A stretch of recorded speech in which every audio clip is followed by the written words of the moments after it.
Hello and welcome back to the Seeker's Reset. My name is Robert and I'm the host. I'm going to clear off my fancy camera a little bit. It might be a little bit dirty. And I am broadcasting to you as usual from my childhood home where I am undergoing my own Seeker's Reset. I'm not in the room that I grew up in today. I'm in the kitchen / dining room because there's a lot of racket, people playing loud music and stuff like that around here, and I needed a little bit of space from that. So, welcome. So this one today has a lot of personal meaning to me right now. I didn't even expect how much it would have until I sat down basically to record this. The topic is entering purgatory. For me, my seeking journey was mostly characterized by trying to find some sort of perfection, some place or thing or person that would meet all my needs. And I really thought I was on the way to this in 2020 and 2021. I thought I was really getting there. I wanted, and I believed that literally I would think to myself that there's a promised land. I thought of it in terms of the Matrix, like Zion, a promised land that I was being guided to. And then everything fell apart. And I discovered that I was in hell and became more and more aware of just how much of a hell the world is in. I mean, I began to see that especially during COVID. I mean, most of my life I felt like the world was not right. But during COVID, I really got this feeling that the world was in hell. And that the earth, all the people, like the vast majority of people here, were in a hellish state. And I thought that I was like creeping out of that at that time. And I might have been. Actually might have been. But I was crushed back down. But there's a subtler matter when it comes to heaven and hell that I want to address here. And I think that's why I got crushed, actually. It's because I didn't understand this subtler matter. I was seeking heaven. Most seekers, many of you likely, are seeking that, like this thing that will save you. But not that you don't work for, you're working toward it, but it's like still a thing out there in some way, a vision, a fantasy, a place, a person. In my case, it was all of them. But we forget that typically what's between hell and heaven is purgatory. That skipping from hell to heaven may not even be possible. You have to enter this purgatory step. Much like when an addict is deciding to clean up an addiction, you have to go through withdrawal. And not just withdrawal, but also unplugging from the entire ecosystem that supported whatever the addiction was. So withdrawal is the equivalent of a purgatory step on the way to being free of an addiction. And what I have found as I've observed the world is that most people say they want heaven, but they settle for hell because they don't want to go through purgatory.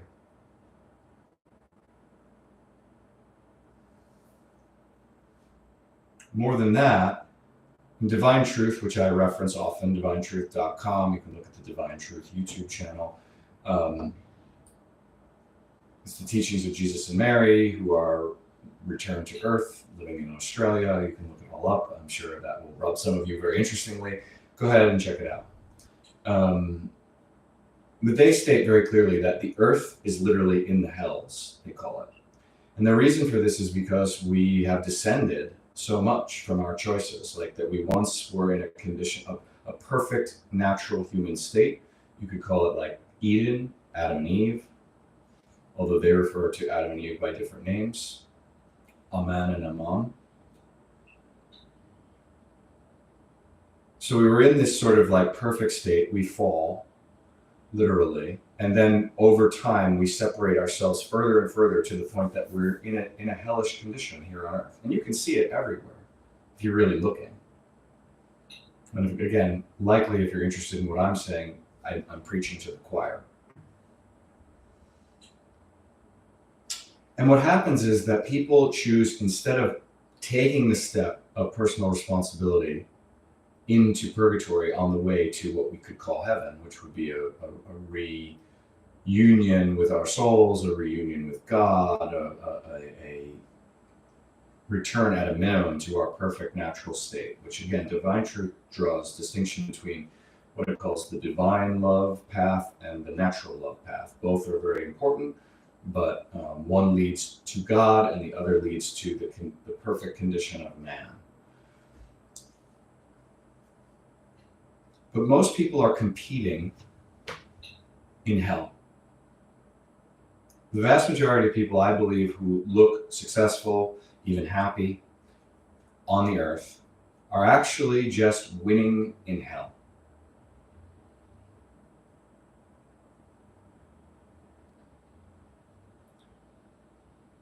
I was trying to do that for many, many years.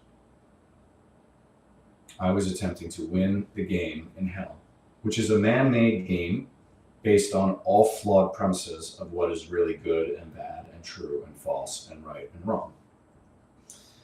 And so it's all twisted. So the winners here on earth are mostly people who are winning a game that really is based on bad premises. And it is a lot like a pyramid scheme. Somehow that's how it works out on earth, because it's a man-made game based on bad premises. It's not abundant, and therefore it winds up only serving the few, and they protect their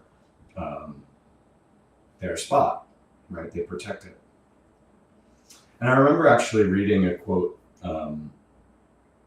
beautiful poem, Paradise Lost by John Milton.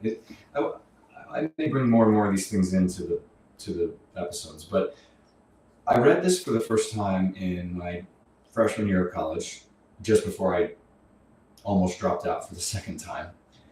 And it's by John Milton. If you don't know John Milton, very famous English poet who was Christian. And there's a line in it from a monologue by Satan. This is about the fall of Adam and Eve, and it's very much based in Genesis, but it's a much bigger elaboration of the story from Milton's imagination. And in this, which is somewhere in the whole monologue, is lines 221 to 270 of the poem. And it's a beautiful monologue. And here he says, he's referring to hell. Satan says, "Here at least we shall be free. The Almighty hath not built here for his envy, will not drive us hence. Here we may reign secure, and in my choice, to reign is worth ambition, though in hell. Better to reign in hell than serve in heaven." And unconsciously and consciously, I believe this is what most of mankind is doing. Because we don't want to take the step into purgatory. Because purgatory is thankless by the standards of our society. You have to give up the feeling of being right. You have to give up your grudges. You have to give up your influence. You have to give up your addictions. You have to go through processes of purging, which make life very difficult to live, which make people question you, which make people, frankly, afraid of you. We don't want to enter purgatory. We want to go straight to heaven, but we have to go through purgatory. We have to let go of all the things that we've done, all the trauma that we've endured, all of it. It has to be let go. Our false beliefs, our unloving desires, everything untruthful. And it's not glamorous. And you're definitely not guaranteed to get through purgatory in this life. So you also have to let go of your pride, that one day you're going to be able to tell somebody, look, I did it, I accomplished this. Now don't you see why I did this? That day may never come, at least not on earth. So it's really this moment of truth where we have to really believe that there is a heaven to get to, and that it may not be achieved during physical existence, and that even if we don't achieve it in physical existence, that it's still the right decision to make, regardless of what it produces in our lives on earth, which, as I've said, is the life here on earth is based on very different standards. It takes an incredible amount of faith, incredible amount of courage, incredible amount of trust and belief. Purgatory is the barrier. I didn't realize this 3 years ago. I expected life to become perfect when I met my partner, and when I wanted to start a life with her. I expected that we would meet. We had met long distance, that we would meet, and that as soon as we met, we would just like walk into a new life together. And the reality was we were carrying all of this sin and karma, which almost immediately started spilling out all over the place. Badly, more than it ever have had in any relationship I've ever been in, partly because I was more aware and more conscious, so I could kind of see and feel it more. And I wasn't numbed out of my mind by all the addictions I used to have.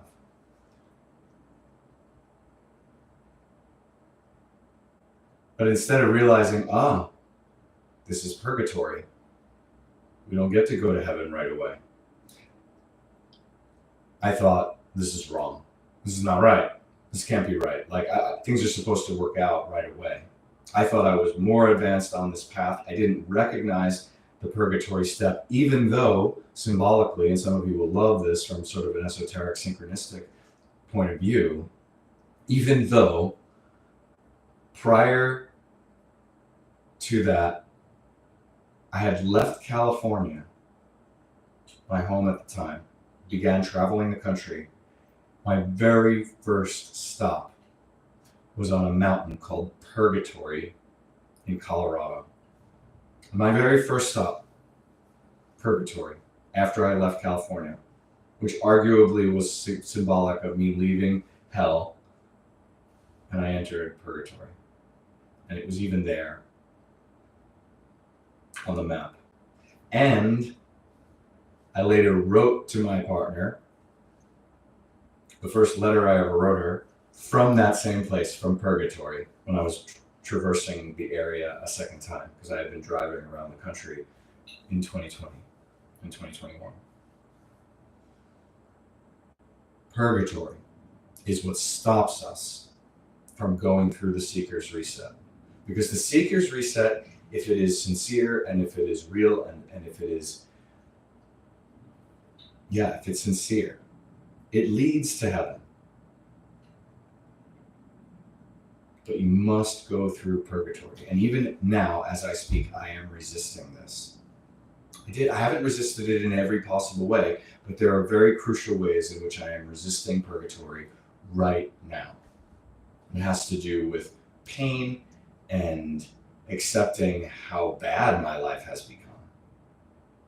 because I've been resisting going through this process. Even though for multiple years I've been kind of aware of the process, I've been resisting it and just like pecking at it from different angles, making a little bit of inroads here and there. Some of it important, but not really allowing myself to go into purgatory. And of course, there are benefits as you go through purgatory. Our lives will get better in some respects, but they will never be comparable to the life we used to live, and they will never add up on the scorecard of hell, which is how most other people are living. So we will not be able to compare ourselves with others. We have to give up that comparison and the judgments. But you must go through purgatory. We must go through purgatory. And I do believe it's possible to go through this together, but we can't do it for one another. And it's partly about accepting punishment for the things that we've done. In God's eyes, not in the eyes of everybody else. This is the big adjustment. And again, where divine truth has had such an impact on me, this sense of like beginning to do things aligned with universal truth from God, as opposed to trying to do what's right based on how other people perceive what's right. That's a big step. It's a totally different scorecard. It's a scorecard that we may not remember. I don't. I have difficulty with it. I have difficulty with my relationship with God in general.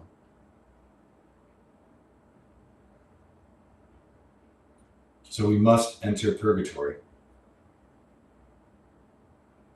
We cannot get to heaven otherwise, as far as I can tell. And everything that ever promised that I could didn't last. I had blissful experiences. I had awakenings. I had healings. But none of them lasted. And what was different about what happened to me 3 years ago, as I described in thinking like I really thought I was about to enter paradise for the first time in my life. And then I was crushed. What was different was because I was so conscious of it,